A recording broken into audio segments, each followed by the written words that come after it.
ದಯಮಾಡಿ ಮನ್ನಿಸು ನನ್ನನ್ನು. ಆಸ್ಪತ್ರೆಯ ಬಿಳಿ ಗೋಡೆಗಳು ಮತ್ತು ಮೆಡಿಸನ್ ವಾಸನೆ ಪೂಜಾಗೆ ಹೊಸದೇನಲ್ಲ. ಅವಳು ಅದೇ ಆಸ್ಪತ್ರೆಯಲ್ಲಿ ವೈದ್ಯಕೀಯ ಶಿಕ್ಷಣ ಮುಗಿಸಿ ಈಗಷ್ಟೇ ಡಾಕ್ಟರ್ ಆಗಿ ಹೊರಹೊಮ್ಮಿದ್ಲು. ಆದರೆ ಇವತ್ತು ಅವಳು ಅಲ್ಲಿ ವೈದ್ಯೆಯಾಗಿ ಇರಲಿಲ್ಲ. ಒಬ್ಬ ತಾಯಿಯಾಗಿ ಪ್ರಸವದ ಹೆರಿಗೆ ನೋವಿನಿಂದ ಹಾಸಿಗೆ ಮೇಲೆ ಮಲಗಿದ್ದಳು. ಕೆಲವೇ ವರ್ಷಗಳ ಹಿಂದೆ ಮೆಡಿಕಲ್ ಕಾಲೇಜಿನಲ್ಲಿ ಅವಳು ರಾಜ್ನನ್ನು ಪ್ರಾಣಕ್ಕಿಂತ ಹೆಚ್ಚಾಗಿ ಪ್ರೀತಿಸಿದ್ದಳು. ರಾಜ್ ಕೂಡ ಡಾಕ್ಟರ್ ಆಗಿದ್ದ. ಇಬ್ಬರ ಪ್ರೀತಿ ಎಷ್ಟು ಗಾಢವಾಗಿತ್ತೆಂದರೆ ಅವನ ಮೇಲಿದ್ದ ಅತಿಯಾದ ನಂಬಿಕೆಯಿಂದ ಪೂಜಾ ತನ್ನ ಸರ್ವಸ್ವವನ್ನು ಅವನಿಗೆ ಅರ್ಪಿಸಿದ್ದಳು. ಆದರೆ ವಿಧಿಯಾಟ ಬೇರೆಯೇ ಇತ್ತು. ಇವರಿಬ್ಬರ ಮಧ್ಯೆ ಮೂರನೇ ವ್ಯಕ್ತಿಯೊಬ್ಬಳು ಆಡಿದ ಚಾಡಿ ಮಾತು, ಮಾಡಿದ ಸಣ್ಣ ತಮಾಷೆ ರಾಜ್ ಮತ್ತು ಪೂಜಾ ಮಧ್ಯೆ ಸಂಶಯದ ದೊಡ್ಡ ಕಂದಕವನ್ನೇ ಸೃಷ್ಟಿಸಿತ್ತು.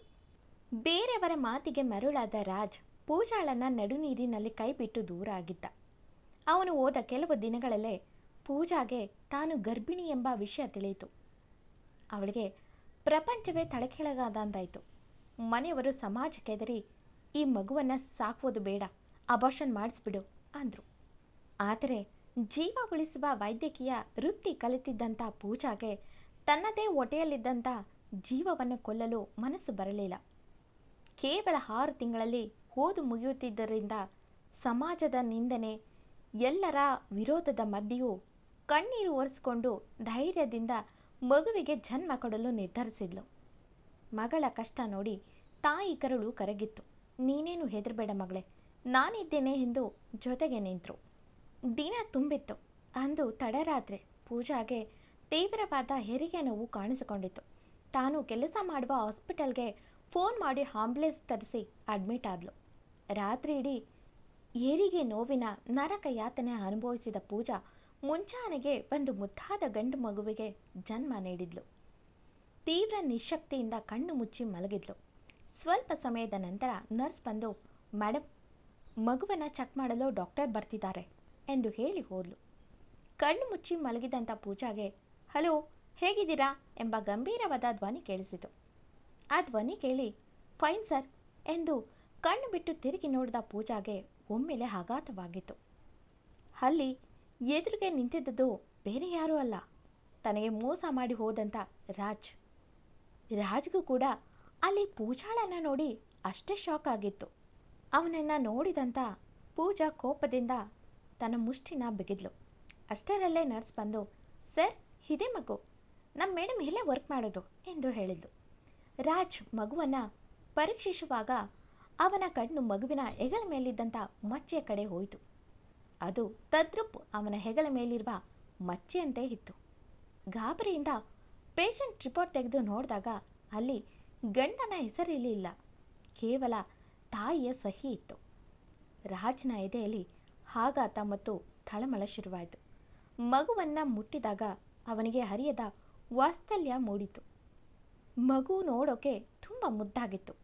ಅವನು ಮಗು ತುಂಬ ಆರೋಗ್ಯವಾಗಿದೆ ಎಂದು ರಿಪೋರ್ಟ್ ಬರೆದು ಒಮ್ಮೆ ಪೂಜಾ ಮುಖ ನೋಡ್ದ. ಆದರೆ ಅವಳಿವನ ಕಡೆ ಒಂದು ಬಾರಿಯೂ ನೋಡದೆ ಮಲಗಿದ್ಲು. ಮುಜುಗರ ಮತ್ತು ಅಪರಾಧಿ ಪ್ರಜ್ಞೆಯಿಂದ ರಾಜ್ ಅಲ್ಲಿಂದ ಹೋದವನಿಗೆ ತನ್ನಿಂದಾದ ತಪ್ಪೇ ನೆನಪಾಗುತ್ತಿತ್ತು.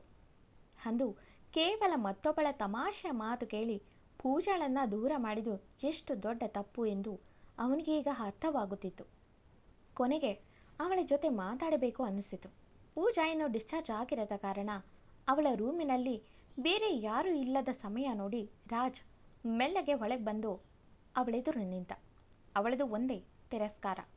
ಅವಳ ಬಳಿ ಬಂದು, ಈ ಮಗುವಿನ ತಂದೆ ಯಾರು ಎಂದ. ಪೂಜಾ ಸಿಟ್ಟಿನಿಂದ, ಡಾಕ್ಟರ್, ನೀವು ಮಗುನ ಚೆಕ್ ಮಾಡಕ್ಕೆ ಬಂದಿದ್ರೆ ಅದನ್ನು ಮಾತ್ರ ಮಾಡಿ ಹೋಗಿ. ಅದು ಬಿಟ್ಟು ಮಗುವಿನ ತಂದೆ ಯಾರು, ತಾಯಿ, ಅಜ್ಜಿ ಅಂತ ಕೇಳೋ ಅವಶ್ಯಕತೆ ಇಲ್ಲ. ಹ್ಯಾಂಡು, ನನಗೆ ನಿಮ್ಮ ಜೊತೆ ಮಾತಾಡೋ ಮನಸ್ಸು ಕೂಡ ಇಲ್ಲ ಎಂದು ಮಗುವನ್ನು ತನ್ನ ಪಕ್ಕ ಮಲಗಿಸ್ಕೊಂಡು ಅವನಿಗೆ ಬೆನ್ನಾಕಿ ಮಲಗಿದ್ಲು. ರಾಜ್ ತಕ್ಷಣ ಅವಳ ಭುಜ ಹಿಡಿದು, ಈ ಮಗು ನಂದು ತಾನೆ ಎಂದ ಸಣ್ಣದಾಗಿ. ಪೂಜಾಗೆ ಸಿಟ್ಟು ನೆತ್ತಿಗೆರೆತು.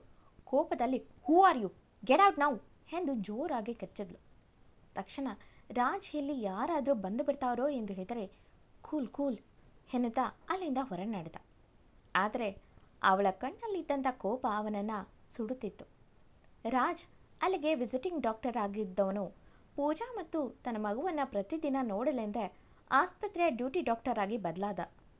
ರಹಸ್ಯವಾಗಿ ಮಗುವಿನ DNA ಟೆಸ್ಟ್ ಮಾಡಿಸಿದಾಗ ಆ ಮಗು ತನ್ನದೇ ಎಂದು ಸತ್ಯ ತಿಳಿತು. ಅವನಿಗೆ ತಪ್ಪಿನ ಅರಿವಾಗಿ ಪಶ್ಚಾತ್ತಾಪದ ಬೆಂಕಿಯಲ್ಲಿ ಬೇಯುತ್ತಿದ್ದ. ಪೂಜಾಳ ಜೊತೆ ಮತ್ತೆ ಬದುಕೋಕೆ ಒಂದು ಚಾನ್ಸ್ ಬೇಕಿತ್ತು. ಪೂಜಾಗೆ ತನ್ನ ಮುಖ ನೋಡುವುದು ಇಷ್ಟವಿಲ್ಲ ಎಂದು ತಿಳಿದ ರಾಜ್ ಅವಳಿಗೆ ಕಾಣದಂತೆ ಮಗುವನ್ನು ಮುದ್ದಾಡಲು ಶುರು ಮಾಡಿದ. ಪೂಜಾ ಆಯಾಸದಿಂದ ಕಣ್ಣು ಮುಚ್ಚಿ ಮಲಗಿದಾಗ ಅಥವಾ ವಾಶ್ರೂಮ್ಗೆ ಹೋದಾಗ ರಾಜ್ ಮೆಲ್ಲಗೆ ರೂಮಿನೊಳಗೆ ಬಂದು ತೊಟ್ಟಿಲಲ್ಲಿದ್ದಂಥ ಮಗುನ ಎತ್ಕೊಂಡು ಅದರ ಮುದ್ದಾದ ಕೆನ್ನೆಗೆ ಮುತ್ತಿಟ್ಟು, ನನ್ನನ್ನು ಕ್ಷಮಿಸ್ಬಿಡು ಕಂದ, ಆದಷ್ಟು ಬೇಗ ನಿನ್ನ ಯಾವಾಗಲೂ ಮುದ್ದಾಡೋ ಆಗಾಗಲಿ ಎಂದು ಕಣ್ಣೀರು ಹಾಕುತ್ತಾ ಪೂಜಾಗೆ ತಿಳಿಯದಂತೆ ಮಗುವನ್ನು ಎದೆಗೆ ಹತ್ತಿಕೊಳ್ಳುತ್ತಿದ್ದ. ಅವಳಿಂದ ದೂರವಿದ್ದೇ ಅವಳಿಗೆ ಬೇಕಾದ ಎಲ್ಲ ಸವಲತ್ತುಗಳನ್ನು ರಹಸ್ಯವಾಗಿ ಮಾಡುತ್ತಿದ್ದ. ಪೂಜಾಗೆ ಬಿಸಿ ಹಾಲು, ಹಣ್ಣು, ಡಯಟ್ ಫುಡ್ ಎಲ್ಲವನ್ನು ನರ್ಸ್ ಮೂಲಕ ಅವಳ ರೂಮ್ಗೆ ಕಳಿಸುತ್ತಿದ್ದ. ಒಂದು ವಾರದ ನಂತರ ಪೂಜಾ ಆಸ್ಪತ್ರೆಯಿಂದ ಡಿಸ್ಚಾರ್ಜ್ ಆಗಿ ಮಗುವಿನೊಂದಿಗೆ ಮನೆಗೆ ಹೋದಳು. ಅವಳು ಹೋದ ಆ ಒಂದು ವಾರ ರಾಜ್ಗೆ ತೀವ್ರ ಹಿಂಸೆ ಆಗ್ತಿತ್ತು. ಅವಳಿಲ್ಲದ ಆ ಆಸ್ಪತ್ರೆ ಶೂನ್ಯವಾಗಿ ಕಾಣ್ತಿತ್ತು. ಅವಳ ಮುಖ ನೋಡದೆ, ಮಗುವಿನ ಅಳು ಕೇಳದೆ ರಾಜ್ಗೆ ಒಂಟಿತನ ಕಾಡ್ತಿತ್ತು. ಪ್ರತಿ ರಾತ್ರಿ ಅವಳ ನೆನಪಿನಲ್ಲೇ ಅವನು ತಳಮಳಿಸುತ್ತಿದ್ದ. ಮನೆಗೆ ಹೋದರೂ ಪೂಜಾಗೆ ತನ್ನ ವೃತ್ತಿಯೇ ಮುಖ್ಯವಾಗಿತ್ತು. ಕೇವಲ ಒಂದು ವಾರದಲ್ಲೇ ಅವಳು ಮಗುವನ್ನು ಎತ್ಕೊಂಡು ಮತ್ತೆ ಆಸ್ಪತ್ರೆ ಡ್ಯೂಟಿಗೆ ಹಾಜರಾದ್ಲು. ಅಲ್ಲಿ ರಾಜ್ ಇಲ್ಲೇ ಡ್ಯೂಟಿ ಡಾಕ್ಟರ್ ಆಗಿದ್ದಾನೆ ಎಂದು ತಿಳಿದು ಇನ್ನೂ ಏನು ಮಾಡಬೇಕು ಅಂದ್ಕೊಂಡಿದ್ದಾನೆ. ಈ ಸಲ ನಾನು ಸುಮ್ಮನೆ ಬಿಡಲ್ಲ ಎಂದು ನಿರ್ಧಾರ ಮಾಡಿದವಳು ತನ್ನ ಮಗುನ ಜಾಗ್ರತೆಯಾಗಿ ನೋಡಿಕೊಳ್ಳೋಕ್ಕೆ ನಿರ್ಧಾರ ಮಾಡಿ ತಾನು ಪೇಷಂಟ್ಗಳನ್ನು ನೋಡುವಾಗ, ರೌಂಡ್ಸ್ಗೆ ಹೋಗುವಾಗ ಮಗುವನ್ನು ತನಗೆ ಆತ್ಮೀಯವಾದ ಒಬ್ಬ ನರ್ಸ್ ಬಳಿ ಕೊಟ್ಟು ತನ್ನ ಕೆಲಸ ಮುಗಿಯುವವರೆಗೂ ನೋಡಿಕೊಳ್ಳಲು ಹೇಳುತ್ತಿದ್ದಳು. ಪೂಜಾ ತನ್ನ ಕೆಲಸದಲ್ಲಿ ಮುಳುಗಿರುವಾಗ ರಾಜ್ ಅವಳಿಗೆ ತಿಳಿಯದಂತೆ ಅವಳ ಕೆಲಸವನ್ನು ಹಗುರ ಮಾಡುತ್ತಿದ್ದ. ಅವಳು ನೋಡಬೇಕಾಗಿದ್ದಂಥ ಕಠಿಣವಾದ ಪೇಷಂಟ್ ಕೇಸ್ಗಳನ್ನು ಮುಂಚಿತವಾಗಿ ರಾಜ್ ಪರಿಶೀಲಿಸಿ ಸುಲಭ ಮಾಡಿಕೊಡ್ತಿದ್ದ. ಅವಳು ಮಗುವನ್ನು ನೋಡಿಕೊಳ್ಳುವಾಗಲೂ ಬಾಕಿ ಪೇಷಂಟ್ಗಳನ್ನು ತಾನೇ ಹೋಗಿ ನೋಡ್ಕೊಳ್ತಿದ್ದ. ಪೂಜಾಗೆ ತನ್ನ ಕೆಲಸ ಇಷ್ಟು ಬೇಗ ಹೇಗೆ ಮುಗಿಯುತ್ತಿದೆ ಎಂದು ಆಶ್ಚರ್ಯವಾಗುತ್ತಿತ್ತು. ಆದರೆ ಅದರ ಹಿಂದೆ ರಾಜನ ಕಣ್ಣಿಗೆ ಕಾಣದ ಸಹಾಯವಿತ್ತು.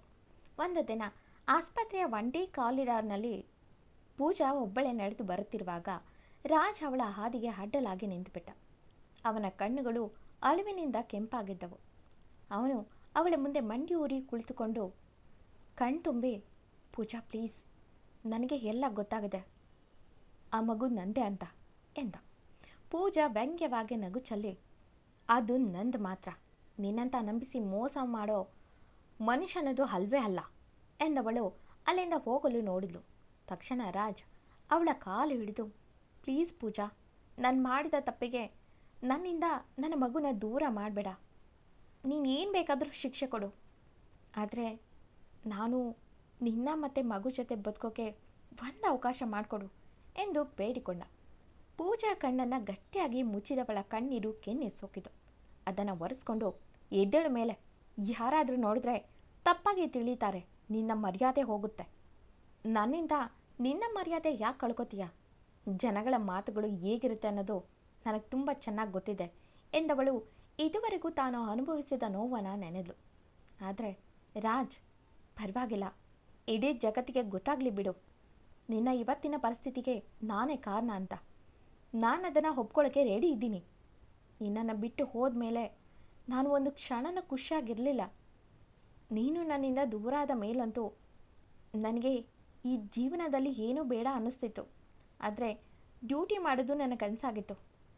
ನನ್ನ ನಿನ್ನ ಡ್ರೀಮ್ಸ್ ಕಣ್ಣೆದುರು ಇರೋದ್ರಿಂದ ನಾನು ಆ ವೃತ್ತಿ ಮಾಡಿಕೊಂಡು ಇಲ್ಲೇ ಇದ್ದೇನೆ. ಪ್ಲೀಸ್ ನನ್ನ ತಪ್ಪನ್ನು ಕ್ಷಮಿಸಿ ನನಗೊಂದು ಚಾನ್ಸ್ ಕೊಡು ಎಂದು ಕಣ್ ತುಂಬಿಕೊಂಡ. ಪೂಜಾ ಅವನನ್ನು ಮನಸಾರೆ ಪ್ರೀತಿಸಿದ್ದು ನಿಜ. ಆದರೆ ಅವನು ಅಂದು ಮಾಡಿದ ತಪ್ಪನ್ನು ಅಷ್ಟು ಸುಲಭವಾಗಿ ಮರೆಯಲು ಅವಳಿಗೆ ಕಷ್ಟವಾಗಿತ್ತು. ಆದರೂ ಅವನ ಪಶ್ಚಾತ್ತಾಪ ನೋಡಿ ಮಗುವಿನ ಭವಿಷ್ಯಕ್ಕಾಗಿ ಅವಳು ಒಪ್ಪಿದ್ಲು. ಮನೆಯವರಿಗೆಲ್ಲ ವಿಷಯ ತಿಳಿಸಿ ಇಬ್ಬರು ಮದುವೆ ಆದರು. ಮದುವೆಯಾಗಿ ಇಬ್ಬರು ಒಂದೇ ಮನೆಗೆ ಬಂದರು. ಆದರೆ ಇಬ್ಬರು ಒಂದೇ ಮನೆಯಲ್ಲಿದ್ದರು, ದೂರ ದೂರವೇ ಇರುತ್ತಿದ್ದರು. ಪೂಜಾ ಕೆಲಸದವಳು ಬಿಟ್ಟ ಬಾಕಿ ಕೆಲಸಗಳನ್ನು ಮಾಡಿಕೊಳ್ಳುತ್ತಾ ತನ್ನ ಮಗುವನ್ನು ಪೋಷಿಸುವುದರಲ್ಲಿ ಬ್ಯುಸಿಯಾಗಿರ್ತಿದ್ಲು. ಆದರೆ ರಾಜ್ ಅವಳಿಗೆ ಯಾವುದೇ ಬರಬಾರದು ಎಂದು ಅವಳು ಬರುವುದರೊಳಗೆ ಮನೆ ಕಸ ಹೊಡೆದು ಪಾತ್ರೆ ತೊಳೆದು ಎಲ್ಲ ಕೆಲಸ ಮಾಡಿ ಅಡಿಗೆಯನ್ನು ತಾನೇ ಸ್ವತಃ ತಯಾರಿಸಿ ಇಡುತ್ತಿದ್ದ. ದಿನಾಲೂ ಅವಳಿಗಾಗಿ ತೊಂದರೆಯಾಗದಂತೆ ಕಾಯುತ್ತಿದ್ದ. ಅವಳು ಕೆಲಸ ಮಾಡುವಾಗ ರಾಜ್ ಕೂಡ ಮೆಲ್ಲಗೆ ಬಂದು ಅವಳ ಜೊತೆ ಕೆಲಸದಲ್ಲಿ ಕೈ ಜೋಡಿಸುತ್ತಿದ್ದ. ಹೀಗೆ ಒಟ್ಟಿಗೆ ಕೆಲಸ ಮಾಡುವಾಗ, ಪಾತ್ರೆ ಒರೆಸುವಾಗಲೋ ಅಥವಾ ಮಗುವಿನ ಬಟ್ಟೆಗಳನ್ನು ಮಡಚುವಾಗಲೋ ಇಬ್ಬರ ಕಣ್ಣುಗಳು ಆಕಸ್ಮಿಕವಾಗಿ ಮಿಲನವಾಗುತ್ತಿದ್ದವು. ಇಬ್ಬರ ಕೈ ಸೋಕುತ್ತಿದ್ದವು. ಆ ಕ್ಷಣದಲ್ಲಿ ಇಬ್ಬರ ದೇಹದಲ್ಲೂ ಹೊಸ ಸಂಚಲನವಾಗ್ತಿತ್ತು. ಆ ಸಣ್ಣ ಸ್ಪರ್ಶ ಮತ್ತು ಕಣ್ಣುಗಳ ಮಿಲನ ಇಬ್ಬರನ್ನು ಕಾಲೇಜು ದಿನಗಳ ಆ ಹಳೆಯ ಪ್ರೀತಿಯ ಲೋಕಕ್ಕೆ ಕರೆದೊಯ್ಯುತ್ತಿತ್ತು. ಇಬ್ಬರ ಪ್ರೀತಿಯ ಮೊದಲ ಮಿಲನ, ಆ ಅಪ್ಪುಗೆ, ಆ ಕೇರ್, ಅನುರಾಗದ ಆ ಮಧುರ ಕ್ಷಣಗಳು ಇಬ್ಬರಿಗೂ ನೆನಪಾಗಿ ಎದೆ ಬಡಿತ ಜೋರಾಗುತ್ತಿತ್ತು. ರಾಜ್ನ ಕಣ್ಣಲ್ಲಿ ಕ್ಷಮೆ ಮತ್ತು ಹಂಬಲವಿದ್ದರೆ ಪೂಜಾಳ ಕಣ್ಣಲ್ಲಿ ಅಳಿಯ ಪ್ರೀತಿ ಕರಗುವ ಮೌನವಿತ್ತು. ಮಗುವಿನ ಮುಗ್ಧ ನಗುವಿನ ಮಧ್ಯೆ ಆ ಅಳಿಯ ನೆನಪುಗಳೇ ಅವರಿಬ್ಬರನ್ನು ಸಣ್ಣಗೆ ಮಾತಾಡುವಂತೆ ಮಾಡಿತ್ತು. ಹೀಗೆ ದಿನ ಕಳೆದು ಮಗುಗೆ 3 ತಿಂಗಳು ತುಂಬಿದಾಗ ಎಲ್ಲ ದೊಡ್ಡವರನ್ನ ಸೇರಿಸಿ ಮಗುವಿನ ನಾಮಕರಣ ಮಾಡಿದ ರಾಜ್. ಅಲ್ಲೂ ಪೂಜಾ ಮೌನವಾಗೇ ಇದ್ಲು. ಅವಳಲ್ಲಿ ಯಾವುದೇ ಬದಲಾವಣೆ ಆಗಲಿಲ್ಲ.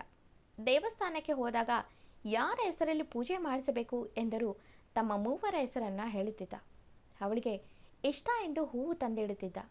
ತುಂಬ ಬದಲಾಗಿದ್ದ. ಅವಳ ಒಂದು ಮಾತಿಗಾಗಿ, ಅವಳ ಒಂದು ನೋಟಕ್ಕಾಗಿ ಆತುರುತ್ತಿದ್ದ.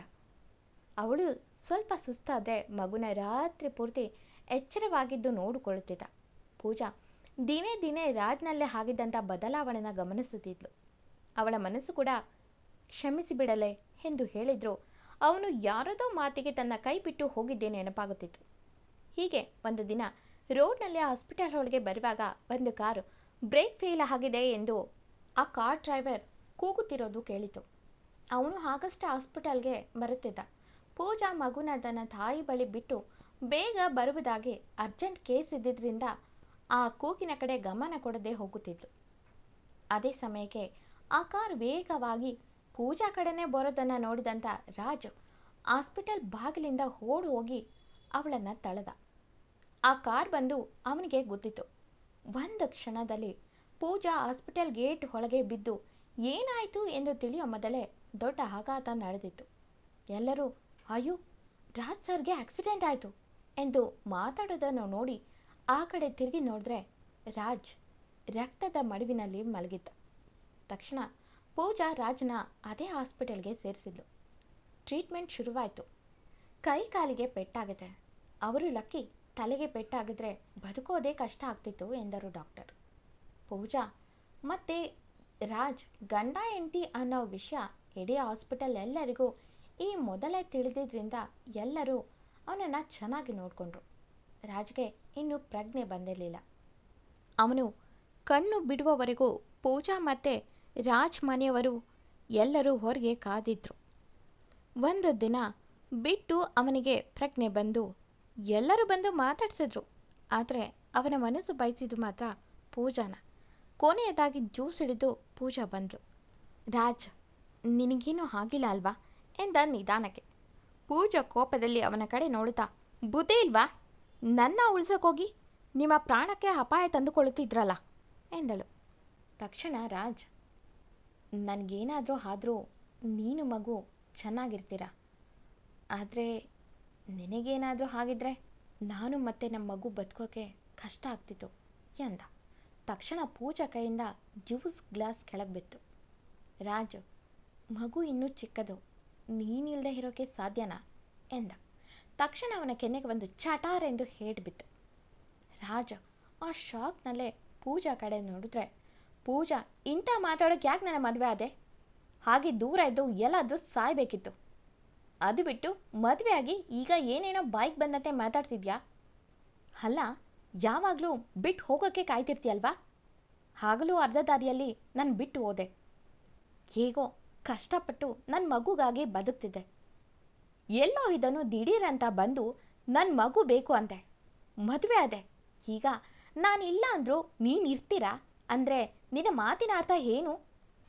ನೀನು ಮಾತ್ರ ಮನಸ್ಸಿರೋ ಮನುಷ್ಯ, ನಾವೆಲ್ಲ ಕಲ್ಲ ಎಂದವಳ ಕಣ್ಣೀರು ಕೆನ್ನಿಸೋಕೆ ಮರ್ಯಾದೆಯಿಂದ ಬೇಗ ಹುಷಾರಾಗಿ ಬಾ.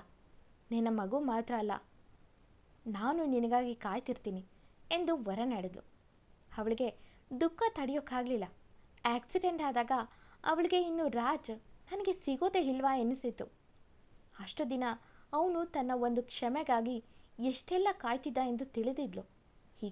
ಈಗೆಲ್ಲ ಮಾತಾಡಿದ್ರೆ ಹೇಗೆ ಸಹಿಸಿ ಆಳು? ಕೋಪ, ದುಃಖ ಎಲ್ಲ ಆಯಿತು.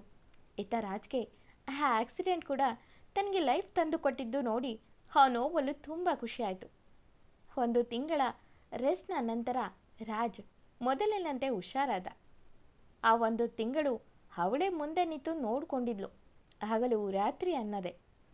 ಅಂದು ತಂಪು ಗಾಳಿ ಬೀಸುತ್ತಿತ್ತು. ರಾತ್ರಿ ಊಟ ಮುಗಿಸಿ ನಾಳೆಗಾಗಿ ಎಲ್ಲ ರೆಡಿ ಮಾಡಿ ಮಲಗಲು ಬಂದವಳಿಗೆ ರಾಜ್ ಅವಳಿಗಾಗಿ ಕಾಯ್ತಿರೋದು ಕಾಣಿಸುತ್ತೆ. ಪೂಜಾ ಹಾಸ್ಪಿಟಲ್ನಲ್ಲಿ ಅಷ್ಟು ಮಾತಾಡಿದವಳು ಮತ್ತೆ ಅವನ ಬಳಿ ಆ ಥರ ಮಾತಾಡಿರಲೇ ಇಲ್ಲ. ರಾಜ್, ಅದು ನಿನ್ನ ಜೊತೆ ಮಾತಾಡಬೇಕು ಎಂದ. ಅದೇ ಸಮಯಕ್ಕೆ ಗಡಿಯಾರದಲ್ಲಿ 12 ಗಂಟೆ ತೋರಿಸಿತು. ತಕ್ಷಣ ರಾಜ್ ಹ್ಯಾಪಿ ಬರ್ಡೇ ಎಂದು ಅವಳ ಮುಂದೆ ಒಂದು ಬಾಕ್ಸ್ ಎಳೆದ. ಪೂಜಾ ಏನೂ ಮಾತಾಡದೆ ಅದನ್ನು ಪಡೆದು ಓಪನ್ ಮಾಡಿದ್ಲು. ಅದರಲ್ಲಿ ಅವರಿಬ್ಬರು ಪ್ರೀತಿ ಮಾಡುವಾಗ ಕೂಡಿಟ್ಟಂಥ ಫೋಟೋಸ್ ಜೊತೆಗೆ ಅವಳು ಯಾವಾಗಲೂ ಇಷ್ಟಪಟ್ಟ ಚೈನ್ ಇತ್ತು. ಅದನ್ನು ನೋಡಿ ಅವಳ ಕಣ್ಣಿಂದ ನೀರು ಬಂತು. ರಾಜ್, ಪ್ಲೀಸ್, ನೀನು ಹೀಗೆ ಅಳಬೇಕಂತ ಇದನ್ನೆಲ್ಲ ಕೊಡಲಿಲ್ಲ. ನಿನಗಾಗಿ ನಾನು ಏನು ಕೊಟ್ಟಿಲ್ಲ. ಇದು ನನ್ನ ಬಳಿ ನೀನು ಮೊದಲನೇ ಸಲ ಕೇಳಿದ್ದು, ಅದಕ್ಕೆ ಎಂದ. ಅಷ್ಟು ಮಾತು ಕೇಳ್ದ ಪೂಜಾ ಅವನನ್ನು ಗಟ್ಟಿಯಾಗಿ ತಬ್ಬಿ, ಸಾಕು, ನೀನು ಮಾಡಿದ್ದೆ ತುಂಬ ಆಗಿದೆ. ಇನ್ನು ನಾನು ಹೀಗೆ ಇದ್ದರೆ ನಂದೇ ತಪ್ಪಾಗುತ್ತೆ ಎಂದು ಬಿಕ್ಕಿ ಬಿಕ್ಕಿ ಹತ್ತಲು. ರಾಜ್ ಕೂಡ ನನ್ನನ್ನು ಕ್ಷಮಿಸು, ನನ್ನಿಂದ ತಪ್ಪಾಯಿತು ಎಂದ. ಪೂಜಾ ಕೂಡ ನನ್ನು ಕ್ಷಮಿಸು ಎಂದು ಇಬ್ಬರು ಕ್ಷಮೆ ಕೇಳಿ ಒಂದು ಹೊಸ ಜೀವನಕ್ಕೆ ಕಾಲಿಡಿದ್ದಾರೆ. Thank you for watching.